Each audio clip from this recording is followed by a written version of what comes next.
નમસ્કાર. ચાલો આજે સમજીએ એક બહુ જ સામાન્ય લાગતા સાયબર ફ્રોડને, પણ એક પરિવારની સાચી વાર્તા દ્વારા. જોઈએ કે આ પરિવાર સાથે આખરે થયું શું.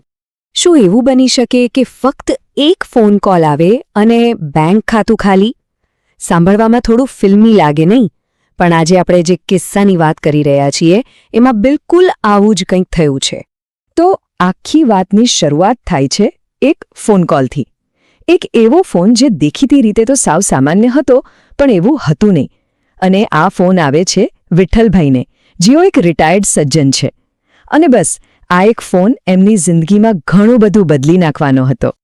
ફોનની પેલી બાજુથી એકદમ વિશ્વાસપૂર્વક અવાજ આવે છે. હેલો વિઠ્ઠલભાઈ, હું જનકલ્યાણ યોજનામાંથી વાત કરું છું. સરકારે તમારા માટે 50,000 રૂપિયા મંજૂર કર્યા છે. હવે જુઓ, અહીંયા કેવી ચાલાકી વાપરી છે. એક તો સરકારી યોજનાનું નામ અને ઉપરથી મોટી રકમની લાલચ. કોઈનો પણ વિશ્વાસ જીતવા માટે આ કાફી છે નહીં? તો આ સ્કેમરની મોડસ ઓપરેન્ડી શું હતી, એટલે કે એમની રીત શું હતી? ચાલો સમજીએ. સૌથી પહેલા સરકારી યોજનાના નામે ફોન કરવો, પછી પૈસાની લાલચ આપવી, અને પછી જે સૌથી ખતરનાક સ્ટેપ છે, મેસેજમાં એક બ્લુ લિંક મોકલવી.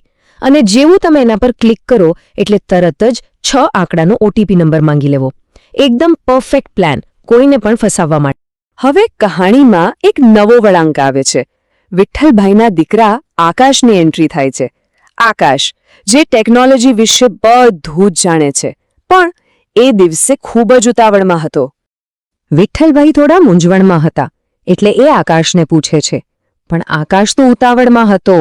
એણે કહ્યું, પપ્પા, હવે બધું ઓનલાઈન જ હોય છે, એમાં શું પૂછવાનું?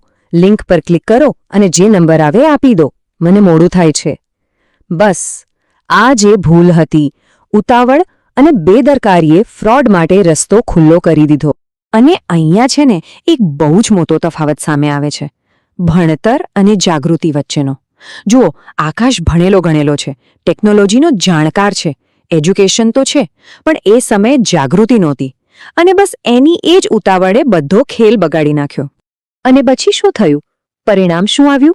વિઠ્ઠલભાઈએ દીકરા પર ભરોસો રાખીને લિંક પર ક્લિક કર્યું, OTP પણ આપી દીધો, અને બીજી જ સેકન્ડે ફોન પર મેસેજ ટપક્યો, તમારા ખાતામાંથી 25,000 રૂપિયા ડેબિટ થયા છે.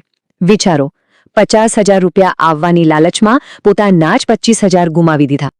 હવે આ ઘરમાં એન્ટ્રી થાય છે છાયાબેનની, વિઠ્ઠલભાઈની પુત્રવધુ. અને સાચું કહું તો આ વાર્તાના અસલી હીરો એ જ છે, એક જાગૃત નાગરિક. એમને તરત જ લાઇટ થઈ ગઈ કે અહીંયા કંઈક બહુ મોટી ગડબડ થઈ છે. છાયાબેન તરત જ બધાને સમજાવે છે કે ફોન પર કોઈ સરકારી ઓફિસર નહોતો, એ તો એક સાયબર ક્રિમિનલ હતો. હવે સાયબર ક્રિમિનલ એટલે કોણ? એટલે કે એક એવો ગુનેગાર જે આપણી જ ટેકનોલોજીનો ઉપયોગ કરીને આપણા જ ફોન કે કમ્પ્યુટર પર કંટ્રોલ મેળવીને આપણા પૈસા ચોરી લે છે. અને પછી એ આકાશ તરફ ફરીને જે વાત કહે છે એ ખરેખર આખી ઘટનાનો સાર છે. એ કહે છે, ભણતરનો મતલબ ખાલી ડિગ્રીઓ મેળવવી નથી. અસલી ભણતર તો એ છે કે સમાજમાં શું ચાલી રહ્યું છે, કેવા ફ્રોડ થઈ રહ્યા છે, એનાથી આપણે વાકેફ રહીએ અને બચીએ. ચાલો માની લઈએ કે આવી ભૂલ થઈ ગઈ, તો હવે શું? ગભરાઈ જવાનું? ના, એના પછી તરત કયા પગલાં લેવા જોઈએ એ જાણવું બહુ જ જરૂરી છે. ચાલો હવે એના પર જ વાત કરીએ. સૌથી પહેલું અને સૌથી અગત્યનું કામ, આ નંબર યાદ રાખી લો, 1930 1930. આ નેશનલ સાયબર ક્રાઇમ હેલ્પલાઇન છે.